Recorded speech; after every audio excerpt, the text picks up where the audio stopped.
Hello दोस्तों, मेरा नाम है शिवम। स्वागत करता हूं आपके अपने यूट्यूब चैनल डिजिशाई में। तो दोस्तों, आज हम आपको एक ऐसे फाउंडर से मिलवाने जा रहे हैं जिनका एक उभरता हुआ एजुकेशनल स्टार्टअप है। तो जानते हैं इनसे इनके बारे में। Hello Shivam, thank you very much for inviting me for such a wonderful interview. मेरा नाम सौरभ है और कैल्विन जो एडटेक स्टार्टअप है इसका मैं फाउंडर हूँ। हम लोगों की कोशिश ये है कि ऑनलाइन एजुकेशन को इतना अफोर्डेबल बना दें और इस एजुकेशन को हम लास्ट विंडो तक पहुंचा दें, जो कि इंडिया के दूर दराज पहाड़ी एरिया में, कहीं पठार एरिया में कोई गांव है तो उस विंडो तक एजुकेशन को पहुंचा दें। अगर मैं इससे पहले अपने बैकग्राउंड की बात करूं तो एजुकेशनल बैकग्राउंड सेम है, यानी कि इंजीनियरिंग बैकग्राउंड से आते हैं हम लोग। साथ ही साथ इससे पहले कि अगर वर्क की बात करें तो हम लोगों का ऑफलाइन कोचिंग ऑलरेडी है, 2 इंस्टीट्यूट्स चल रहे हैं उसमें, और हमारे पास 1300 बच्चा है उसका, जो कि हम नीट और इंजीनियरिंग की प्रिपरेशन कराते हैं।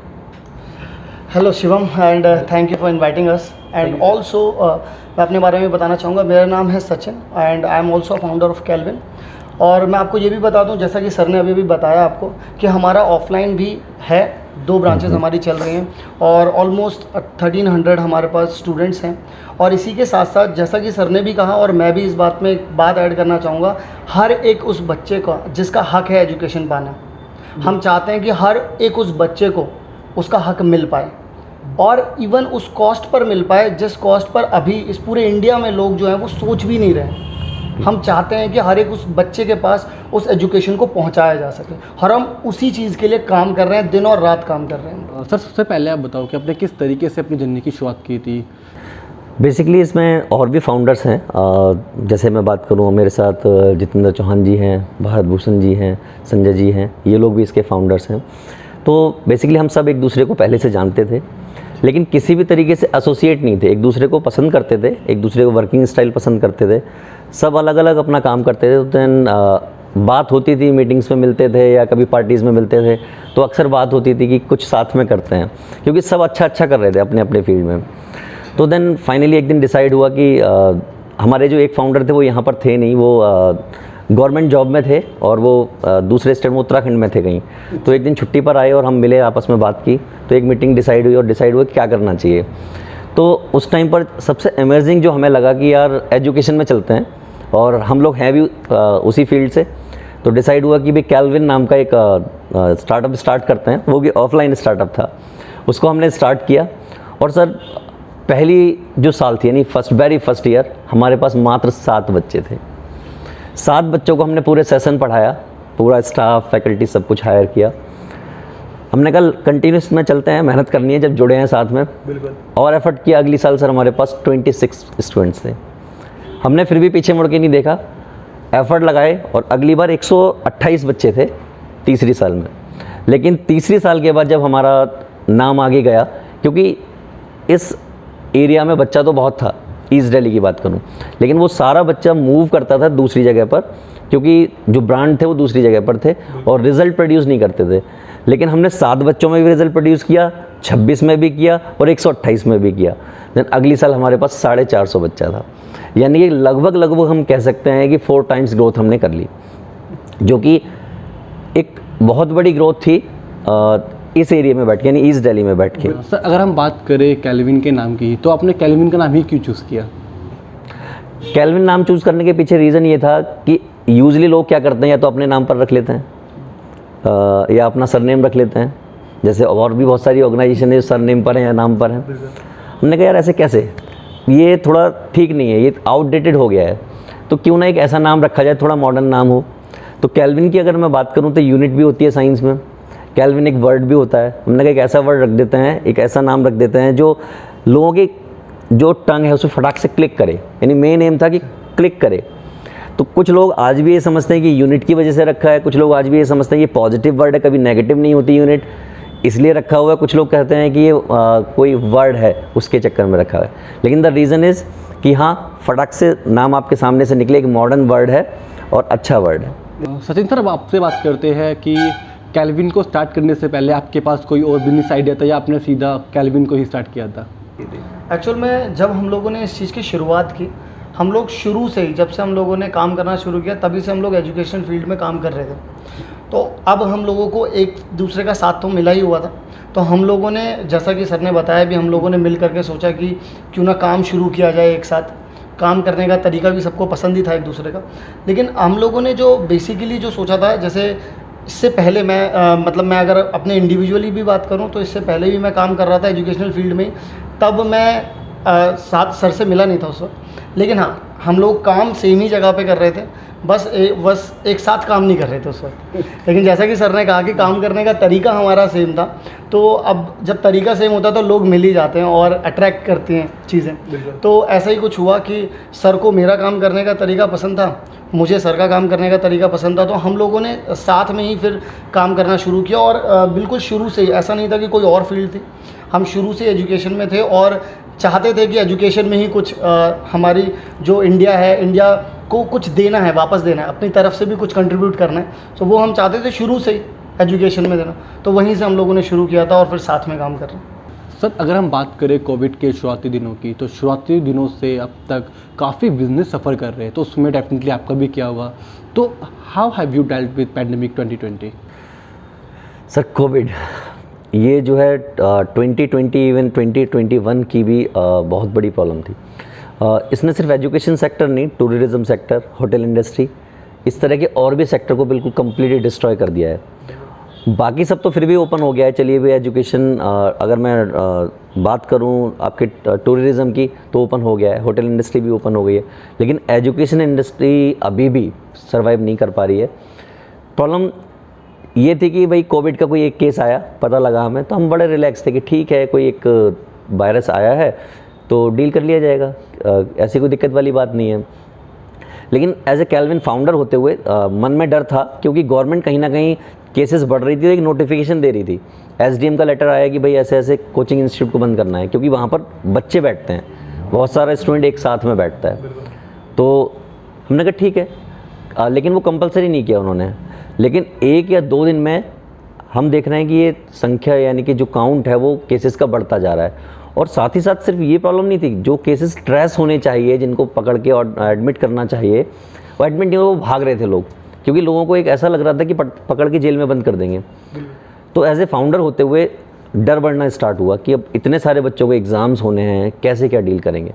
सडनली पता लगा कि भाई 1 दिन का संपूर्ण लॉकडाउन होना है, कर दिया भाई बंद, कोई दिक्कत नहीं है। हमें लगा कि भाई 2-4 दिन में, 10 दिन में ओपन हो जाएगा, लेकिन वो सिस्टम कंटिन्यूटी में चलता रहा।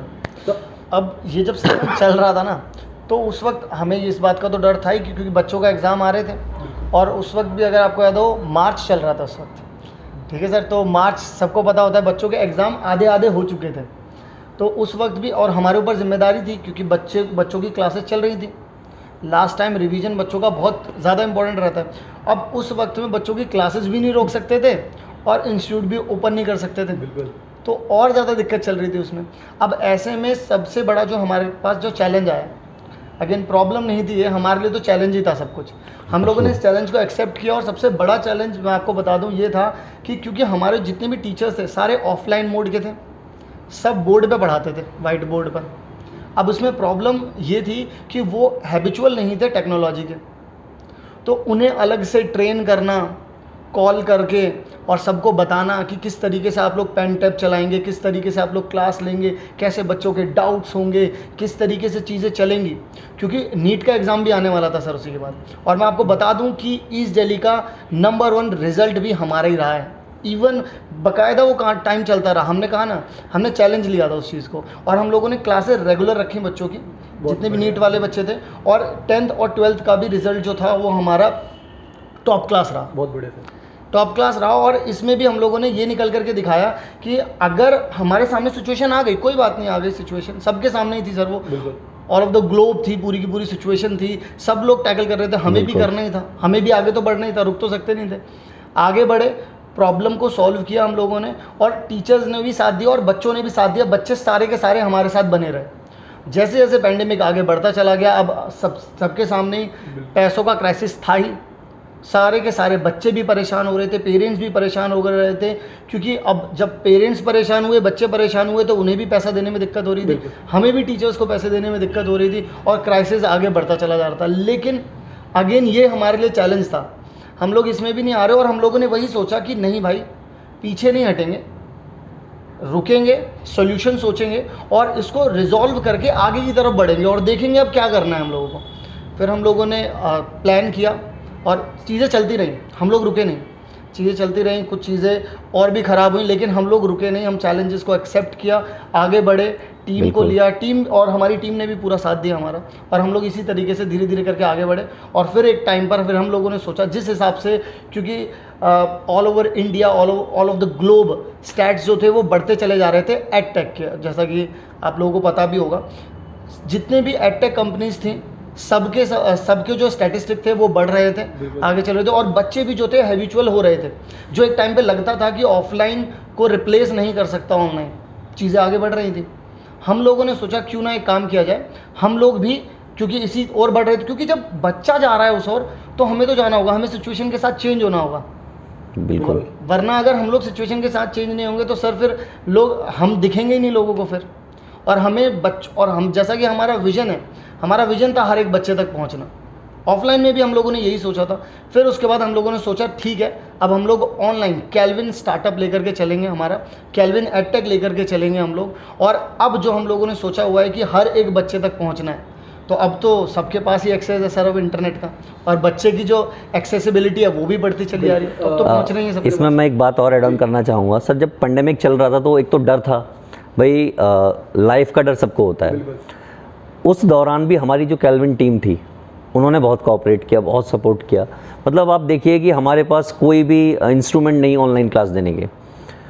उस टाइम पर, उस कोरोना काल में, यानी कि जो भयंकर वाला था, जिस टाइम पर कोई दूसरे को छू नहीं रहा था, डर लग रहा था सर बात करने में। उस टाइम पर उन्होंने पेन टैब अरेंज करना, वेब कैम अरेंज करना, ये सब अरेंज कराया हमारी टीम ने। और घरों तक भी पहुंचाना सर, फैकल्टी के घर तक पहुंचाना, पता नहीं कहाँ से वो लोग अरेंज करके लाए।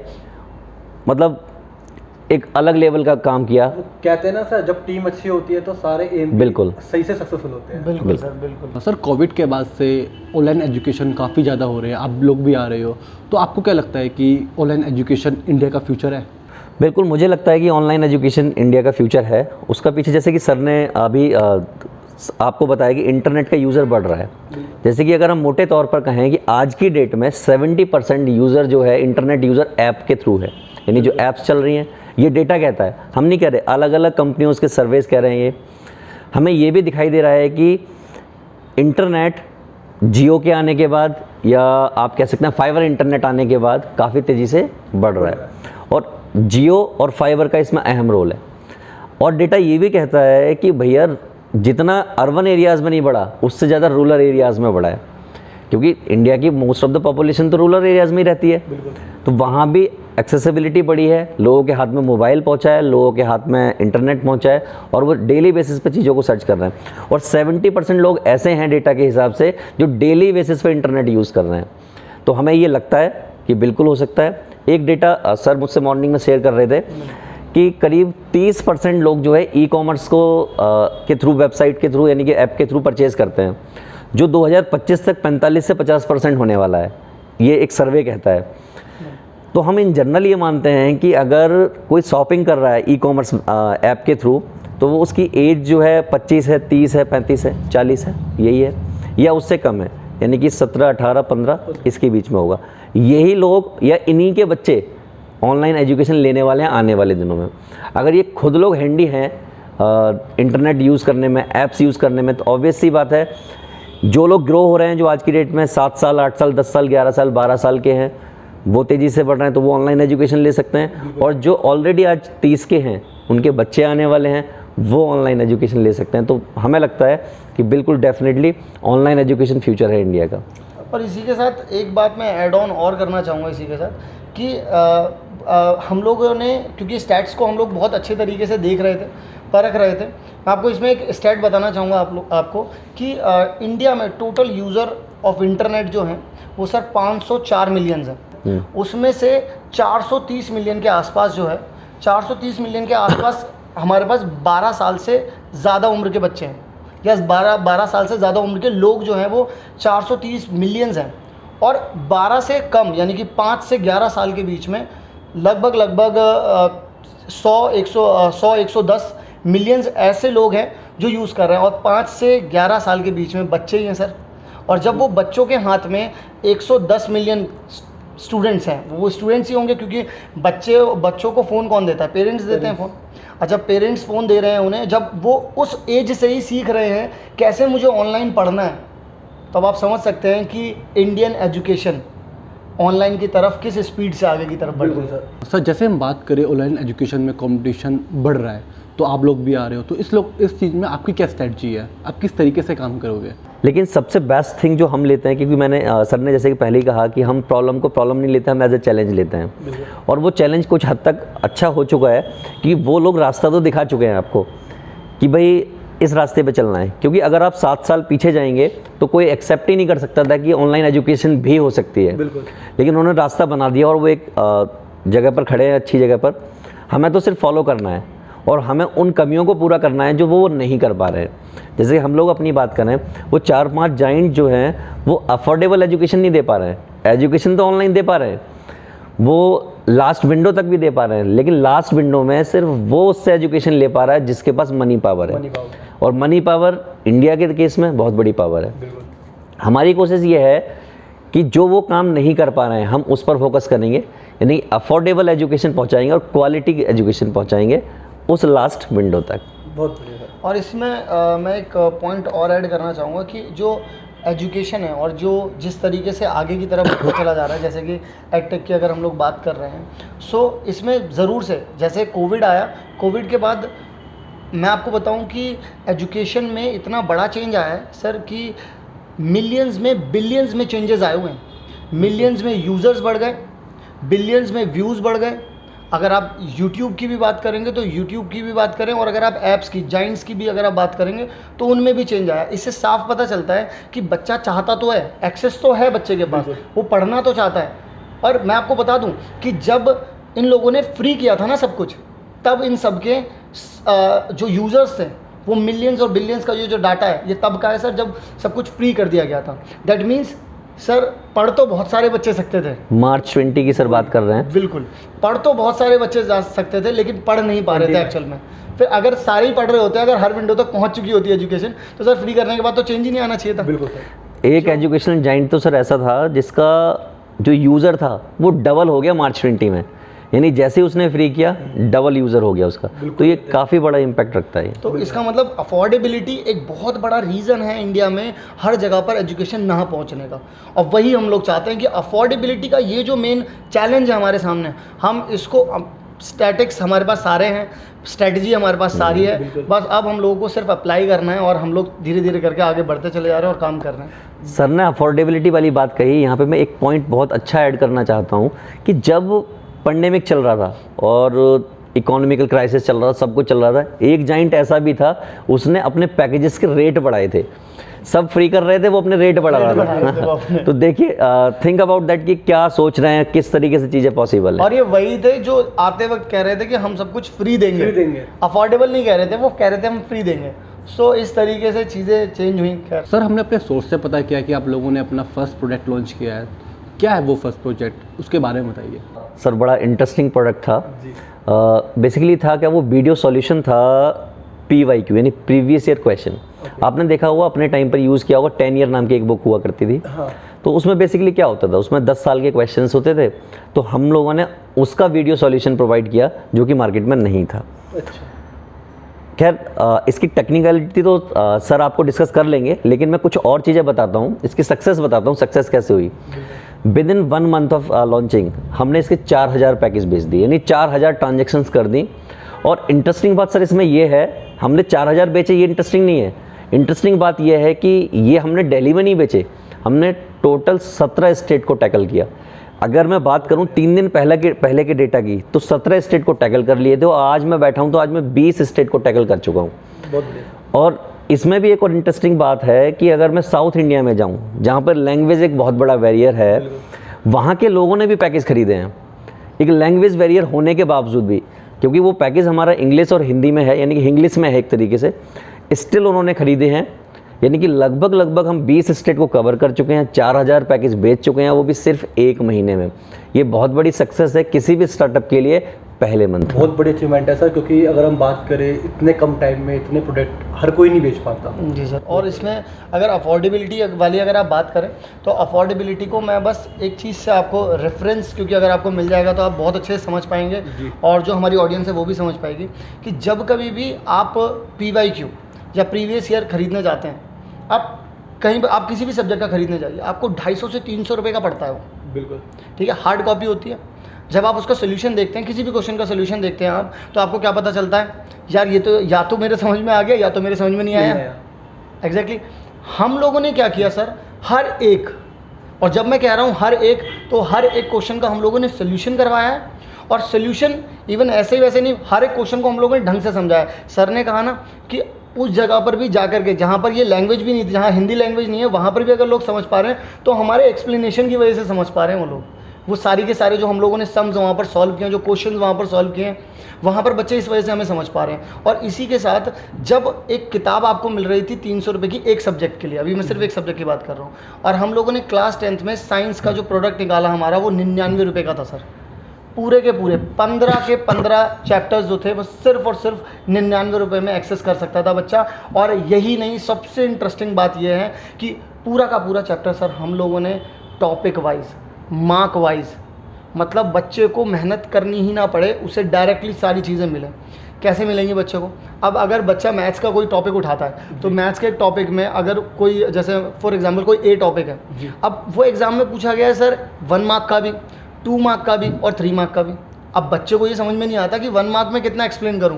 हमारे वीडियोस में वो भी बात बताई गई है सर, सब कुछ बताया गया। 1 मार्क के लिए कितना लिखना है, 2 मार्क के लिए कितना लिखना है, 3 मार्क के लिए, सारी अलग अलग वीडियोस हैं, ताकि बच्चे को दिक्कत हो ही ना। और इसी के साथ जो हर जगह पर नहीं मिलता है वो है हैंड रिटन सोल्यूशन। जो भी करवाया है सर डिजिटल बोर्ड पे रिकॉर्ड करा, और डिजिटल बोर्ड पे जितना भी लिखा हुआ उन सब की PDF भी वीडियोस के साथ बच्चों को दी जा रही है। इसे कहते हैं सर अफोर्डेबल। और अगर हम ये कर सकते हैं तो इसका मतलब सर ये तो आप मानते होंगे कि ये चीज़ पॉसिबल है, बिल्कुल की जा सकती है। बिल्कुल सर। तो हम कर रहे हैं सर।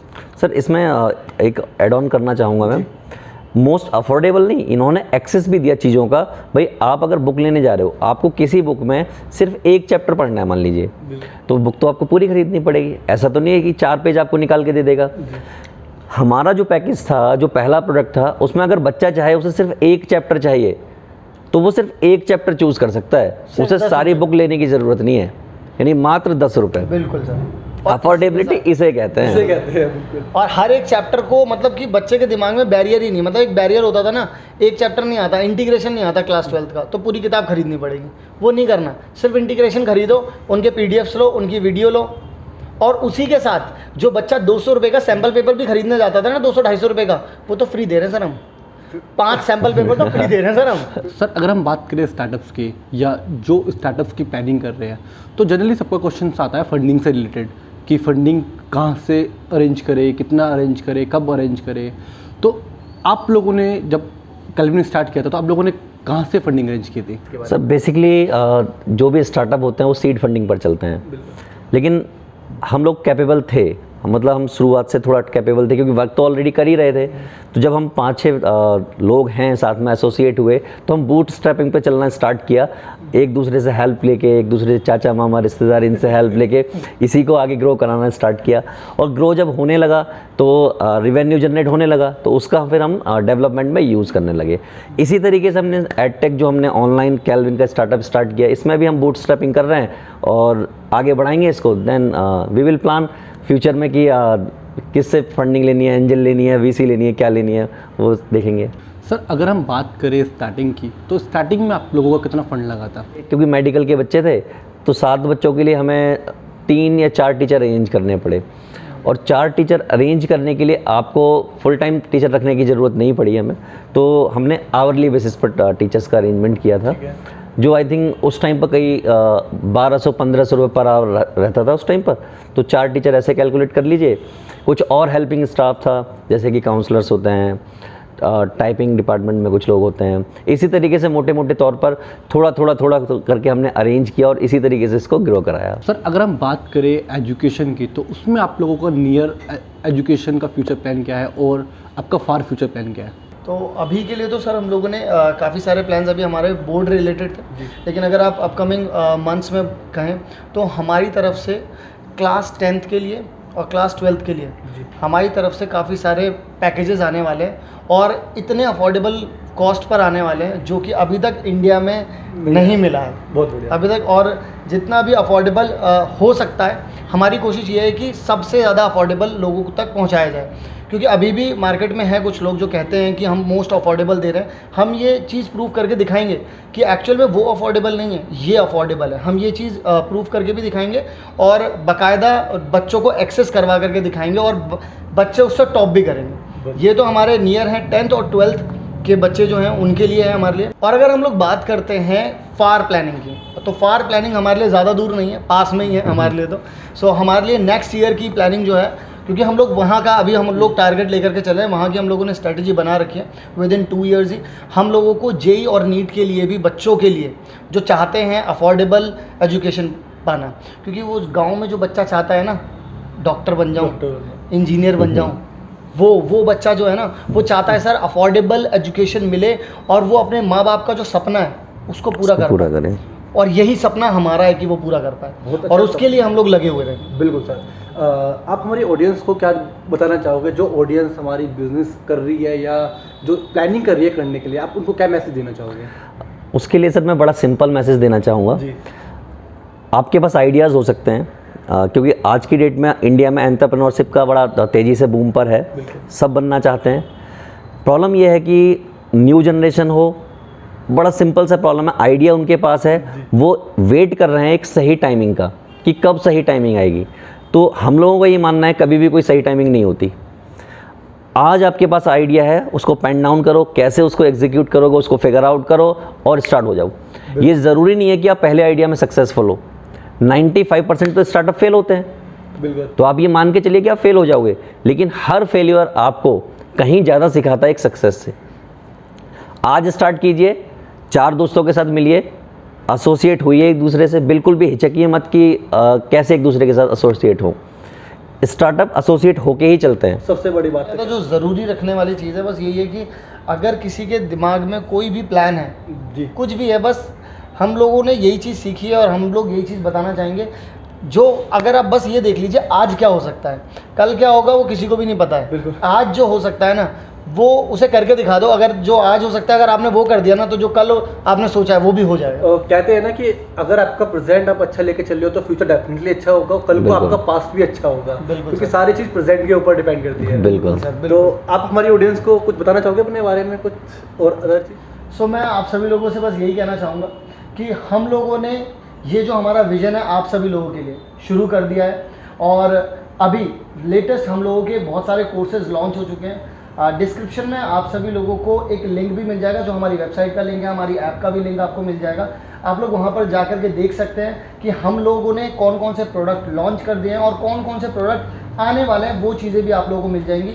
और इसी के साथ आप लोग हमारे यूट्यूब चैनल्स पर भी जा कर के फ्री एजुकेशन, जहाँ पर फ्री एजुकेशन चल रही है, आप लोग वहाँ पर जा कर के भी अपने आप को रोल इन कर सकते हैं, सब्सक्राइब कर सकते हैं और सारी की सारी नोटिफिकेशन